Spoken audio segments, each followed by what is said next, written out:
Good afternoon, everyone. This is Dr. Shore. So welcome to another series of interview. Today, I'm really excited to have Miss Jennifer with us. She's a GAPS diet practitioner. So I'm really excited to cover this topic because that was the diet that really helped fixing my gut. And Jennifer, welcome to the show today. Thank you so much for having me. I'm really excited to talk with you. Thank you for joining us. So tell us a little bit about you, your journey, and why specifically you have a passion for the GAPS. Sure. Yeah. So my journey started, like a lot of people, of course, with healing myself. And it was a little bit of a vanity purpose because I didn't really think too much about most of my physical body, but I had really bad skin, really bad acne, and I was in my early 30s. And I just became sick of it. I had spent tons of money at the department stores. I'd done everything from the dermatologist nearly, and nothing really healed it. And I just knew there had to be something going on inside my body. So I started researching skin health diets, and that got me into real foods and the Weston Price type of eating. And I kind of made up my own cleanse that I was going to really focus on whole foods, not processed foods. I began eating meat again after 18 years as a vegetarian, and my skin ended up getting worse for a couple weeks, and then it started getting better. But not only that, my energy was way better. I needed less sleep. And these were things that I really wasn't even aware that I needed. I thought, my personality was like a little anxious. I thought that I'm just a low energy person. I really thought that my whole adult life. And so it wasn't until changing my diet that I kind of unlocked that there is a lot more to health. And then I became an evangelist about it. And then when it was like, oh, I should study this more in depth because I just felt kind of called to it. So I studied with the Nutritional Therapy Association. And then that was the time when, of course, I heard about GAPS and was curious about it. And then Dr. Natasha started offering her practitioner trainings the year that I had graduated in 2011. And so I just, again, felt like that next step. So I was like first in line to take her training. And I didn't really know that I was going to primarily be a GAPS practitioner at that time. But since I was in that first cohort, I think there was maybe 200 of us that first year, people started reaching out to me, and I wasn't afraid of like the challenge and the puzzle.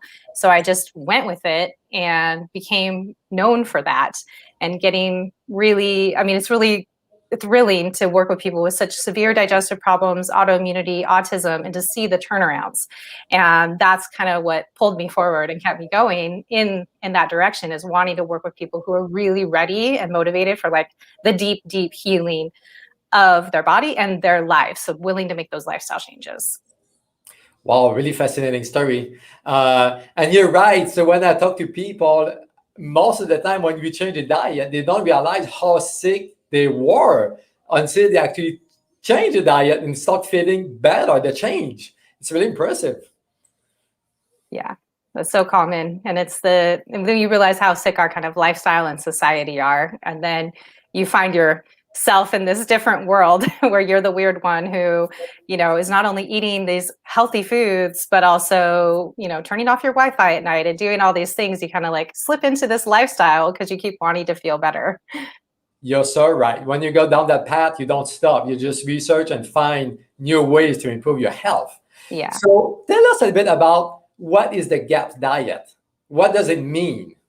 So GAPS is an acronym that stands for Gut and Psychology Syndrome. That was the original book that Dr. Natasha Campbell McBride had written, which is all about the connection between the gut and our psychology, our mental processes, all of those things.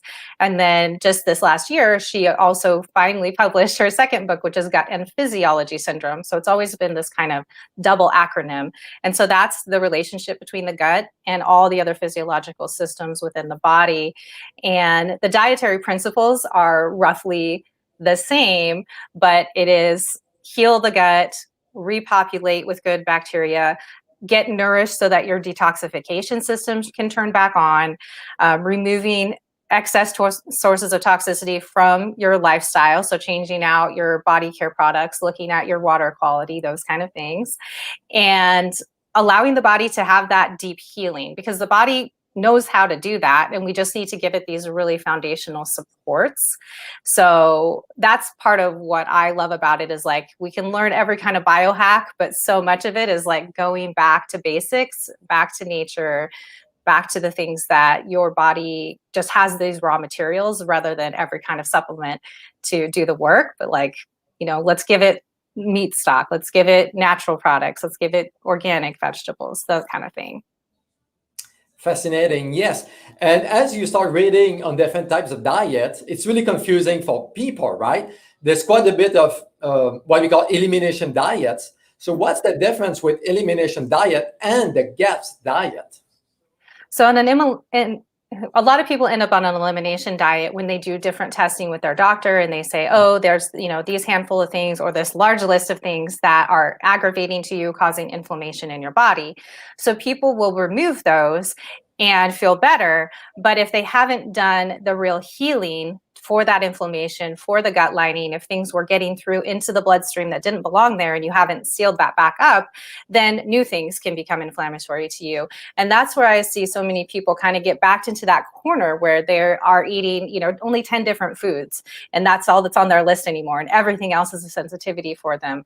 And the piece that I saw was missing in that was really doing the healing of the gut lining, the resealing, the repopulating of the flora that stands guard within our digestive system, that allows it to say, this belongs in the bloodstream, this does not belong in the bloodstream, and sends things their appropriate way, so that you can get back to a fuller diet instead of being in that just handful of food category. Makes a lot of sense. So who should consider doing this GAPS diet protocol? Well, I'm a little biased because I see it everywhere. I think everyone needs at least a little bit of it, at least the foundational principles, which for us are the properly prepared meat stocks and naturally cultured and fermented foods. Like, those are the staple things that I think are applicable to everybody. But the people who are really motivated to do something like the GAPS diet tend to be those people who have chronic digestive issues that just haven't been fixed, people with autoimmune conditions, people who have the type of illness where everything looks good on the test results, but they can barely get out of bed. They just can't figure out what's wrong with them. The doctors may say that it's all in your head. Those are the type of people as adults that come to GAPS. And then for children, looking at any kind of chronic issue with kids, whether that be autism spectrum disorders or other sensory neurological problems, as well as those who have severe food allergies, severe eczema. There's kids out there with bleeding eczema. There's kids who cannot be around their children because of their food allergies unless everybody washes the hand and nobody's eating, that sort of thing. Those are the people who kind of flock to GAPS. And often it's that last resort, that they've tried all these other things and they're not willing to settle for, this is just as good as it's going to get for you, which is often what people are told by other healthcare practitioners when they get stumped. That's a good point. It's all about healing the gut, right? If you heal the gut, it heals everything else. Mm-hmm. And the GAPS is wonderful for that. So listen, the GAPS focuses a lot on meat stock, right? We hear a lot about bone broth, but can you tell us the difference? What would you do with meat stock instead of bone broth? Yeah, so there is a difference, and that's a big point of confusion. Almost everyone who comes to me who's already practicing the GAPS diet is not really getting that concept of meat stock. So I'd love to be able to clarify that for people.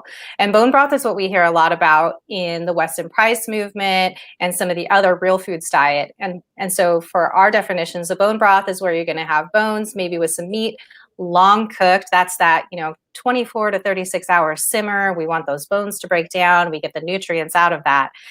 In someone with a GAPS gut, a really damaged gut, those breakdown pieces can actually be aggravating. So if you're someone who has been drinking bone broth and it leaves you more bloated, or you end up with reflux because of it, that is a sign that your gut needs more healing before it can even tolerate that wonderful natural food. So for GAPS, we focus on meat stock, which is meat that's on a joint or a bone, but we want to have the meaty kind of bone. Oxtail is my favorite example of something that's going to be really nourishing and really make a stock that's very nice. And we're just simmering that with a couple vegetables, a little bit of salt and pepper, maybe some fresh herbs for 2 to 3 hours. a couple hours if it's poultry, just a few hours if it's a red meat. And what we're doing is we want that collagen in particular. We want to get that stock that's going to be like jello when it's done. That's where we get a lot of glycine, which is really important in the gut lining. And we don't have anything break down into the glutamates, which can be overstimulating to the brain. And we're really focusing on having those amino acids that are important to rebuilding the gut lining itself. And it feels really soothing versus a bone broth. So if you're someone who's had that aggravation from bone broth, when you switch to meat stock, it should feel like a relaxation every time you eat it. And we have people sip on that. With adults, it's 5 cups a day is what we're aiming for, whether that be in soup or whether that be in between, just something to kind of sip on so that we have this continual source of healing agents that are going in. Okay, thank you. That's a really good explanation. Okay, why you need meat stock initially for healing the gut. One question that sometimes people ask me when I talk to them about the gaps, is they try to cut corner and they ask me, is it okay to take collagen powder or gelatin powder? Do you get the same benefit? I don't think we get the same benefit. And there's that concept that I talk about where it's like the convenience gaps versus the complete gaps. And so I have some collagen powder in my home and I use it on occasion, but when you're really, really in that healing phase, it needs to be homemade, unprocessed. We don't, I know that people are doing their best and like creating as pure a product as they can, but we're missing that synergy that comes in the whole food. And so that's what I like people to focus on, especially in the beginning. It doesn't mean you have to always be perfect about it. Sometimes we need that convenience. Sometimes we go a little back and forth, but to really get your fullest healing potential, you want to do homemade as much as possible. It makes a lot of sense. I think you just answered some of these questions because sometimes people get those bone broth powders, right? You mix in water and it seems pretty good on paper, but I think you just said that you need the whole food in order to get the whole benefit. Yeah, and I'm grateful that things like that exist in a pinch and that they can offer benefit to a lot of people. But for some who are like, I thought this was going to help me and it's not, that can be why, is that they need that synergy of the real food. I agree with you. What about people who have gut issues like SIBO? Gas, bloating. Is gas a good thing? Do they have to do the FODMAP diet elimination? Yeah, that's something that I've been working with a lot lately and have for quite a while. And I've been looking at SIBO, and there's some question of like the diagnosis of SIBO and the testing, and if it's really testing what we think it is, or is it just showing us another form of gut dysbiosis? So I don't feel like it's settled there. And it depends on like how I approach that with people. It kind of depends on their readiness and their comfort level. So I have a version of GAPS that is a combination with the low FODMAPs plan, so that they're kind of removing those irritating things. But again, with GAPS, we're adding in the healing agents. So we aren't just removing the FODMAPs and crossing our fingers. We're doing things that are going to be healing and repopulating to the gut. And then the other option, which I've been working with more recently, is doing a no plant version of GAPS. And so that's one of the variations of it, which is different from carnivore because we still have that focus on the meat stock and we do include the cultured dairy, but we really remove all of the plants, which would be all the sources of fermentable fibers for, a couple weeks, similar to how people might do an elemental diet for a couple weeks. And that was one of the things that kind of like made me question when I was attending the SIBO symposiums years ago. If the fermentable fibers are a problem, why don't we just not eat plants for a while? And it turns out that idea has been kind of like advanced. So that's something I've been using with my clients, is navigating through that for a couple of weeks and then seeing what we can tolerate putting back in once we've really had a break from that. And the studies are interesting that people on a low FODMAPs diet end up with a lower gut diversity than people on a no plant diet. So there's some real curiosities there that I look forward to there being kind of more research on. But for me, I just want to do what is experimental with any individual client and what feels like it resonates with them as well. So in that case, do you agree with a carnivore diet? A lot of people bring this topic up to me because there's some doctors out there that promote, for example, a beef diet for like 4 weeks and then you start adding some other types of meat. To me, that seems a bit restrictive, but it could be a tool to use to help healing the gut. What do you think? Yeah, I feel like if that's something that really calls to you, then do that experiment. That's kind of my take on it. And I've known people who've done carnivore or doing carnivore relatively long term who are really, really thriving. And I know other people who tried it and they're like, my body just said no after a couple of weeks. And so I really want people to be in tune with what is deep within them, not just the idea and the dogma around any diet, GAPS or any diet, is what's really working for your body, what's resonating with you. And I think that doing carnivore can be useful, but again, for me, my perspective is always like, but I also want to have that meat stock, and I also want, the thing about carnivore, I think some people are hesitant about with a lot of things, is like you got to have those organ meats in there to cover all your nutritional bases as well. So that's something that we want to focus on. So I think it's an experiment worth trying if it's something that calls to you. If if there's somebody who hears about carnivore and they're like, gosh, that sounds really intriguing, then I'm like, well, let's go there. Let's do a little bit of that and let's see where that takes you. Makes sense. And on the other spectrum, do you believe that vegan or vegetarian can heal their gut without having animal products? Because you just said that you need to cover your spectrums of nutrition with the meat stocks. So what about people who cannot afford or cannot drink the meat stock? Yeah, I have hesitations about that. I think that, and even in the spectrum of GAPS, there's the no plant and there's like the more plant GAPS. So I want people to kind of fall within there.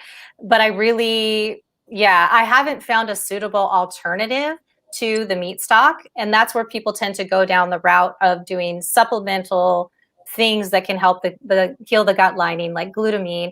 And if that works for someone, great. They probably don't come see me because they know that I'm a proponent of having an omnivorous diet and having the meat stock in particular. But it can also be made with different animals. There's like no requirement that you have every animal if people are flexible that way. And I also feel like there's some other levels of healing that can happen that maybe when people are more in touch with nature, maybe they don't need as much food. If they are getting natural sunlight, if they're getting grounded to the earth, if they're really eating locally.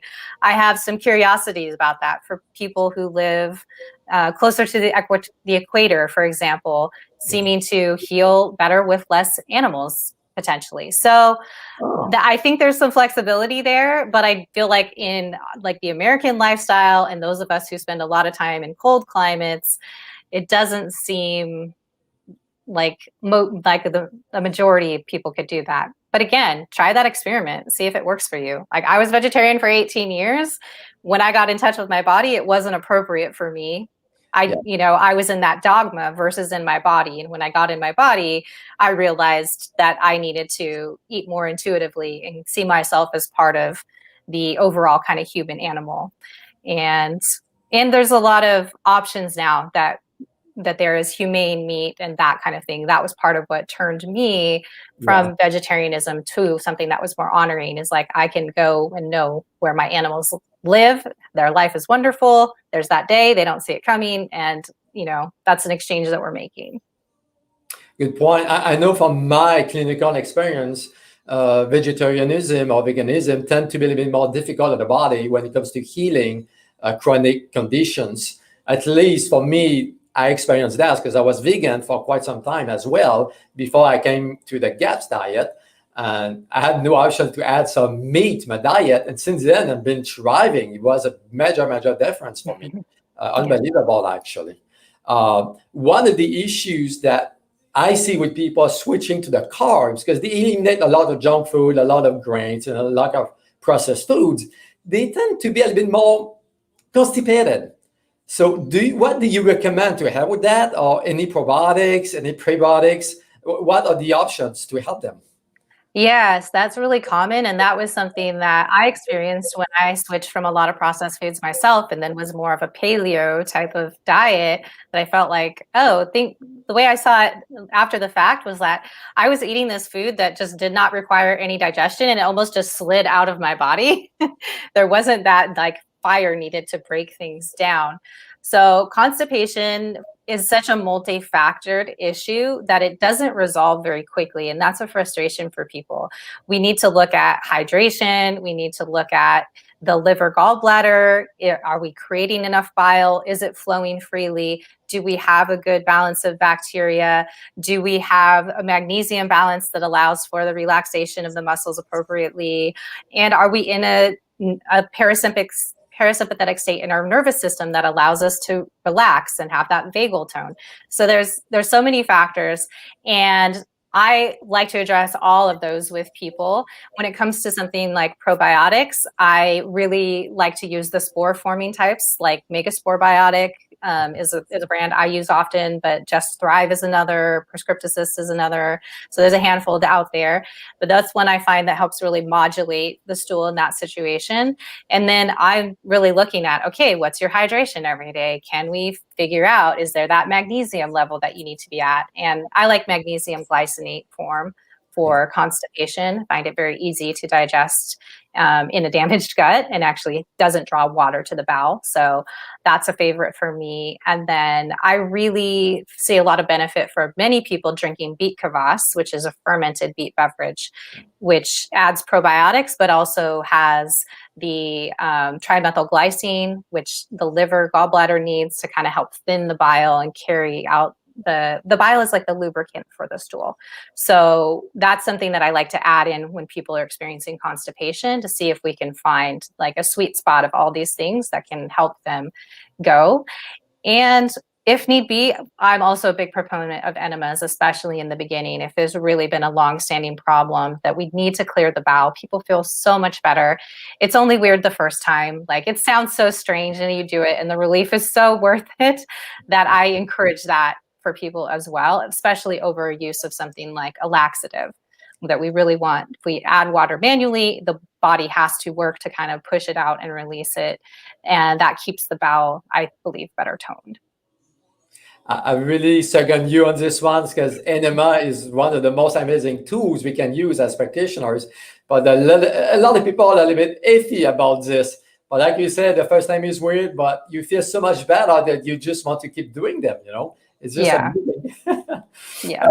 Sometimes, do you guys have, as practitioners, use herbs or supplementations of vitamins to help the body? I know the GAPS is all about whole food, but sometimes do you feel that you need to support a little bit better using supplementation? Yes, yeah. And so for GAPS, the basic supplements on GAPS would be a probiotic and cod liver oil for the vitamin A, vitamin D, a nut oil or nut seed oil blend. So we're getting like that full spectrum of fatty acids is ideal. And then optionally, we do some iodine painting to start. Because iodine is really needed for the cell turnover in the gut, as well as detoxification. So we like to do things very gently, but then we also look at, do we need digestive system support? So that's always my first line, is like, okay, will we benefit from a bile support or an HCl support or enzymes? How can we support the function of the body in order for it to do its stuff on its own and rebuild that? And then beyond that, I look at what's targeted to an individual, what are their symptoms? And sometimes that's with testing. Other times it's based on just, some little symptoms that we're trying to overcome. And then people get so depleted. I'm really a big fan of people eating organ meats. And if they're not willing to eat organ meats, I'm a big fan of people taking them as a supplement. I do that myself because I still am not a convert to eating organ meats as much as I would like to be. But I find that to be more of my, like, if I'm going to have somebody take a multivitamin, then it's going to be a beef organ mix. That's kind of my version of that.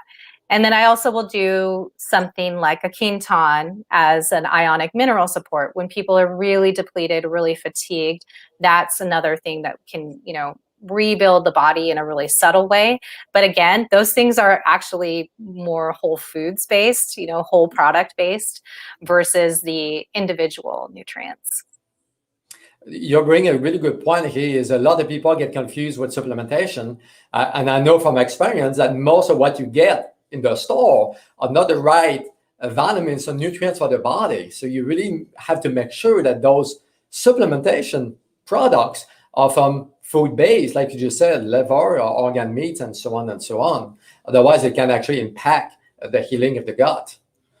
And sometimes I find that, a synthetic supplement can really move the needle on a test, but is that really utilized in the body the most effective way? What are we testing? How much do we know the extent of the cofactors and all of that? So I just want to default to the whole thing as much as I can. But it's not to say that I would never use herbs or that kind of thing. It's a case by case basis, but it's not like a prescriptive, everybody needs to be on XYZ, supplement forever, especially. Yeah. And I think there's not a lot of option when it comes to supplementations, because when your body is depleted and chronically sick, you do have to push the system a little bit with good nutrition. And sometimes the diet is not enough to get you there. Yeah. And that's why, focusing on healing the gut is so crucial, so that you can extract all the nutrients out of what you're eating. And that's that baseline idea is like, okay, do I have enough hydrochloric acid to break down this protein, to extract these minerals? And then how am I getting them absorbed? Am I fat sufficient? Am I digesting that fat? So the fat is the cofactor of mineral absorption.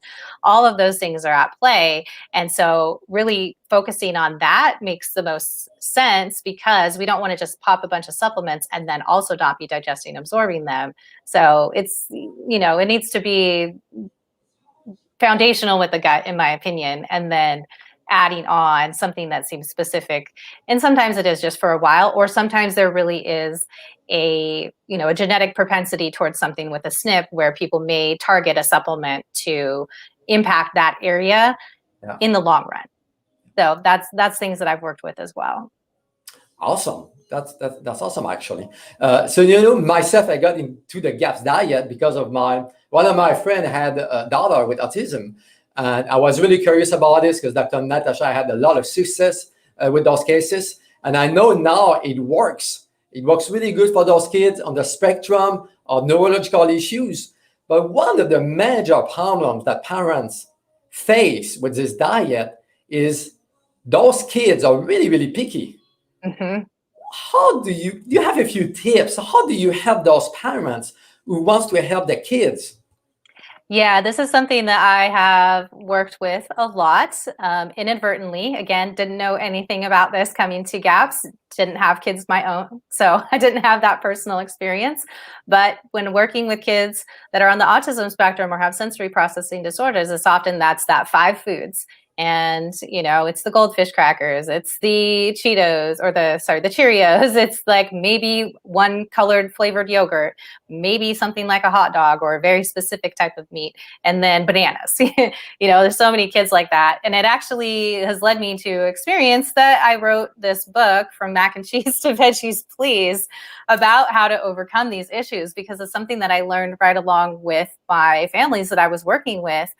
And I saw that there were so many other families that know that they need to do the GAPS diet or another therapeutic diet. They know it in their heart, or it's been recommended by a doctor, but they just think that their child will starve to death and they can't imagine making this change. And so they sit on that fence for so long and just hope that their kids are going to grow out of it and it'll become easier. And it doesn't. It ends up being a chronic issue, and the kids are more malnourished over time, and they have further issues both physiologically and with developmental milestones, those kind of things. So the first thing to know is that there are different methods that you can use, and that your child will not starve themselves to death. That's the biggest reassurance I can give to parents, is that they have an instinct in there to eat, and they will. And there's 3 methods that I use with people. One is the applied behavioral analysis inspired method, so like an ABA method, which is you do this, you get a reward. So you eat this food, you get a reward. And that's very structured way of introducing foods. And many people who are working with kids on the autism spectrum may be using ABA for other learning, and so that's another avenue that they can go. Other people, especially if it's not a really severe case that they're dealing with, they can back into something like GAPS, where they can just swap out some foods, or they can sneak in some stock, and they can run out of the kid's favorite food and replace things with some better versions. And that can be a little bit slower, but particularly if you're working with an older kid where you need their buy-in, or you are really busy and don't have time to like dive into a new plan like this whole hog right away, then that's a method to use. And then the one I've worked with most closely with my clients, I call the cold turkey method, which is, this is the food we're eating starting on this day, period, end of story. We'll wait it out. We believe you will not starve. We're going to keep offering you these things. How does it work? And well, we choose a day, we get prepared. The mental preparation is the most crucial piece to really feel confident in what you're doing, and everyone in your household needs to be on board. So this can't be one parent's idea and the other one so, because kids will sense the energetics of that, and they will hold out with what their fasting period, their period of not eating. So it's a pretty common arc that they'll follow, which is, the first day they're like, yeah, I don't care about food, go on, ask you for it again. Later on, maybe the second day, they get a little bit more desperate about it and they will tantrum, they'll be upset. At a certain point, they will lose all energy and they'll turn into this like little zombie creature that gets really fatigued. And then after that point, they will be like, I guess I better eat. And so there's a little bit more involved in that in the longer story. That period of time, maybe 3 days to 10 days, where they will be fasting, and we keep them hydrated. We make sure that they're getting water with sea salt. If we have blood sugar issues suspected, we need to address that with making either something like a lemonade with some sea salt and a little bit of honey, or a fat bomb type thing like coconut oil with a little bit of honey mixed, to make sure that they stay in a safe blood sugar range.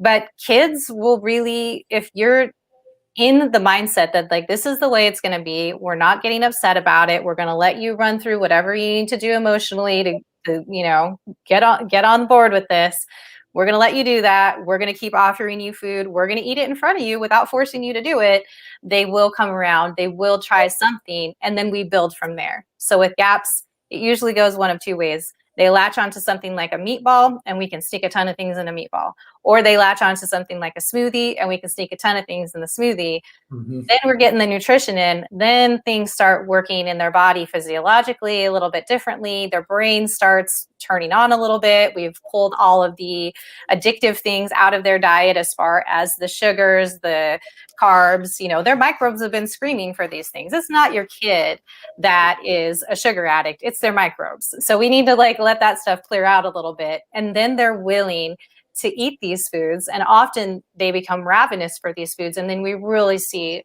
so much progress. I mean, it's amazing the things that kids will be asking to eat and the progress that they can make through physical conditions and both educational things, learning new words. Kids on the autism spectrum who never made a loving connection with their parents, actually doing that, learning so many more words per week, that kind of thing. It's really exciting. It's really, really, like you said, exciting to see those kids coming back. I know from my experience, parents who have autistic kids, they don't really know why they have autism at first, but as they start researching, they find out that something happened to their kids. Oftentimes, they start to realize that like heavy metals, aluminum, mercury, and different toxins can cause inflammation in the brain from different sources. And those parents, from experience, I don't know if you have the same thing on your side, but they tend to go crazy and go buy different products to try to detox the brain of those different metals. So on the GAPS diet, is that something necessary to do, or you just let the body handle the metal? It's something that we can address more specifically down the road, but we don't start with that. And I've definitely worked with families who have done that, various types of chelation, or, wanting to get in this herb and get in this other binder and that kind of thing. And it may work for that period of time, but it's not really addressing why was the body holding on to that toxicity. And so that's where GAPS is a little bit different of a perspective, is that we see these overgrowths as a way to protect us from things that are in the body, metals, pesticides, all that, and parasites. And so we need to remove the source of that kind of garbage that's in there in order to shift the gut permanently. So we really focus on the nourishing foods, and even just changing that can create a lot of die-off and a lot of detoxification within the first couple of years. And the way I look at it is, if we get really stable on diet, we get the basic concepts down, we get all the sources of toxicity from that were coming in out of the home, so we stop, exposing ourselves to so many things, and we hit a plateau, that's when I'll look at, okay, do we need to do something else to be a little bit more supportive of detoxification? But with GAPS, we do detox baths every single day, and we also do juicing, and we can incorporate that into smoothies as well. So we're really providing a lot of nutrient density as the primary focus. But then there are times where I will use like an Andy Cutler protocol, or some of those other methods, and work through that a little bit more specifically when we have a good stable place to do that from, because we also don't want to drive too much detoxification that can be uncomfortable or unsustainable for your life, because it's a marathon. We can't have your kid feeling crummy every day. We can't have you calling in from work sick all the time because your kid is like out of control and you got to like do all these things for them. We need to find that steady source where they are naturally detoxing. Maybe we push it a little bit and then we let off, a little bit, and then we push it a little bit, we let off a little bit, so that it happens in an organic way, because it happens over time. I mean, that's the thing. We're wanting it to happen. Every cell that's remade in the body is a chance to make that new perfect cell, and the chance to get rid of the old crummy cell and everything it was carrying. Well said, actually. And this is why I wanted to ask you the question, because sometimes those parents, they go for the detox, and the kids get worse, and symptoms are just worse, and things are just not so good. You really have to make sure to strengthen your body with good whole food nutrition before actually going for a detox or a cleanse or whatever you want to try. Yeah. And on GAPS, we're focusing on the baths, which can absorb things and release things. I also want the kids to be out running around, moving their, circulating things, moving their lymph. I want them to be in the sunshine, getting the benefits, not just the vitamin D, but, the other benefits within our body of that, being barefoot, like all of those things to support the body's natural systems. And to me, that just, it adds up so much more beautifully than the kids sitting there laying on the couch feeling crummy, taking 30 supplements a day. It's like, let's get back to a more natural lifestyle so the body can circulate these things as well. Really good point. The GAP is all about the gut, but we know the gut is connected to the brain. So what is your approach when it comes to the mind, the emotional, psychological aspect of one's condition? Do you do anything about those? I do. I mean, that's something that I like to talk to with my clients, and that can be both with adults and for their kids, and talking about their, I'm not a counselor in any way, but like, what are the boundaries they have on their life? What are they overcommitted to? What things do they need to focus on now versus let go of? How can they do that? How can they look at sleep? How can they look at pleasure in their lives? And then looking at stress management specifically, spending time in nature is a really easy thing that most people enjoy. And then I incorporate EFT, or tapping, with my clients, and I will do that with them, or often I'll just jot down a script based on things that they've been telling me about their life during that call, and say, okay, here's something that I want you to tap on. Let's let the body, if people who aren't familiar with tapping, the idea behind it is whatever is you're ruminating on, or whatever thing that's like triggering you, that you're activated about, you're kind of talking through that script or talking through that rumination, and you're tapping on specific points in the body that are calming to your nervous system. So at the end of that, whatever's going on is true, but you're not agitated by it. It can just be there on its own. And that's a place from which you can see the bigger picture, make a better choice, release any guilt that you're having from yourself, and just kind of be in a more open state to see what the options are. So that's my favorite tool that's really accessible to people. It's very easy to learn, and there's no cost or special extra things that you have to do. Once you understand it, you can just pull it out any time in your life. Yeah. And it is very, very powerful. I use that tool as well. And it's really amazing the transformation we can witness just by doing some tapping. Amazing. Listen, it's been 40 minutes already. We had a really, really good time. Yes. Anything else you want to say as a final note? I would just say start from where you are and take one next step. The path is never ending. There's always something else, and there's always a way to feel better. And that's something that's so hard to communicate from the beginning, is you don't know how good it feels to feel good. So just start on something, that small step that you can really incorporate and make part of your lifestyle, and then worry about the next one after that. It doesn't need to be every single thing all right now. When we get overwhelmed, then we're kind of like, I just want to go live in a cave and wrap myself in tinfoil. But even if it's just getting good quality water in to your body today, like that's a place to start. Like just that one thing is all that needs to change for everything to change.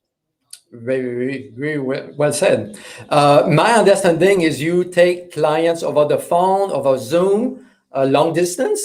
So how can people reach you? Yeah, so they can reach me through my website, which is bodywisdomnutrition.com. And I have a bunch of articles on the blog there about GAPS as well. And I'm on Instagram some, but mainly I am publishing on my website and newsletter. And I do take clients all over the world. And that's how I've been working for almost 10 years. So not just now. Amazing, amazing. Thank you for your good work, actually. Thank you. And thank you for your time today for joining us and talk a little bit about the gaps to help with the confusion surrounding this diet. Listen, people, if you want to reach out to her, just go for it. GAPS is amazing. And like she said, just do one thing at a time. One step can really lead you to bigger changes. So thank you guys for watching. Thank you. Thank you.